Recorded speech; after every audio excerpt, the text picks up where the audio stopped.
ओम शांति। शिव का अर्थ है कल्याणकारी।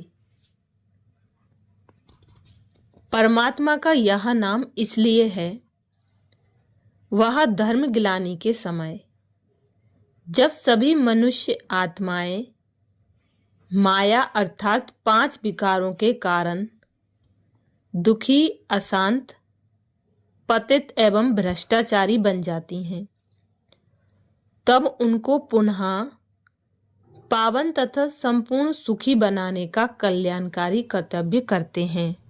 शिव ब्रह्मलोक में निवास करते हैं और वे कर्म भ्रष्ट तथा धर्म भ्रष्ट संसार का उद्धार करने के लिए ब्रह्मलोक से नीचे उतरकर एक मनुष्य के शरीर का आधार लेते हैं। परमात्मा शिव के इस अवतरण अथवा दिव्य एवं अलौकिक जन्म की पुनीत स्मृति में ही शिवरात्रि अर्थात शिव जयंती का त्योहार मनाया जाता है।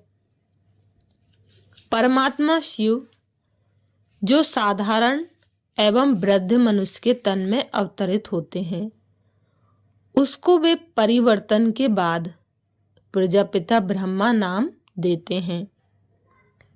उन्हीं की याद में शिव की प्रतिमा के सामने ही उनका वाहन नंदीगण दिखाया जाता है, क्योंकि परमात्मा सर्व आत्माओं के माता पिता हैं।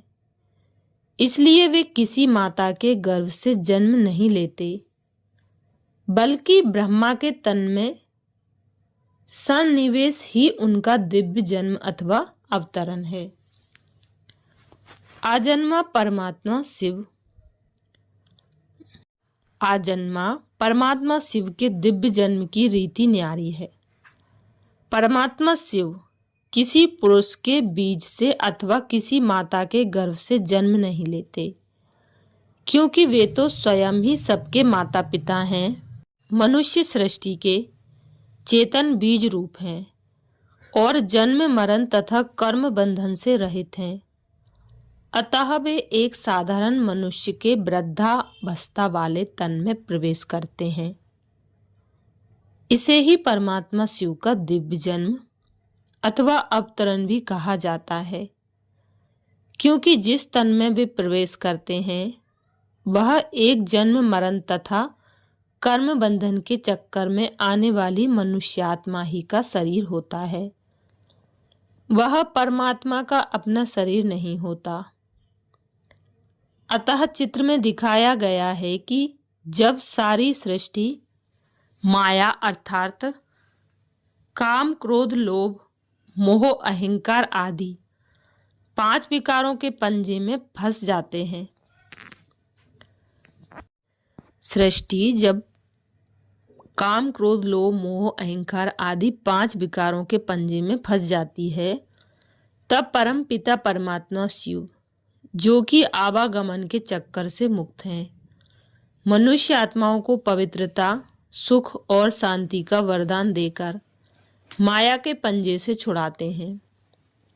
वे ही सहज ज्ञान और राजयोग की शिक्षा देते हैं तथा सभी आत्माओं को परम धाम में ले जाते हैं तथा मुक्ति एवं जीवन मुक्ति का वरदान देते हैं।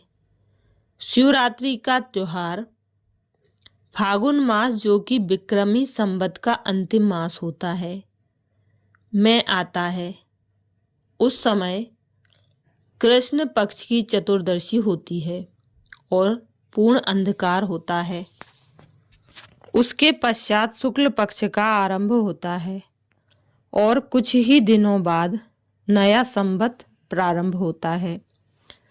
अतः रात्रि की तरह फागुन की कृष्ण चतुर्दशी भी आत्माओं को अज्ञान, अंधकार, विकार अथवा आसुरी लक्षणों की पराकाष्ठा के अंतिम चरण का बोधक है।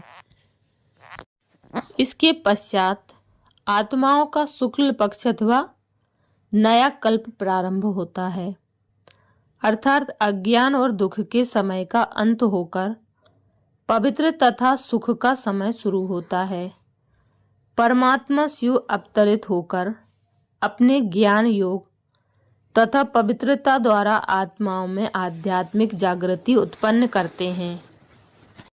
इसी महत्व के फलस्वरूप भक्त लोग शिवरात्रि को जागरण करते हैं। इस दिन मनुष्य उपवास व्रत आदि भी रखते हैं। उपवास अर्थात उप निकट, वास अर्थात रहना का वास्तविक अर्थ है ही परमात्मा के समीप हो जाना। अब परमात्मा से युक्त होने के लिए पवित्रता का व्रत लेना जरूरी है। अच्छा, ओम शांति।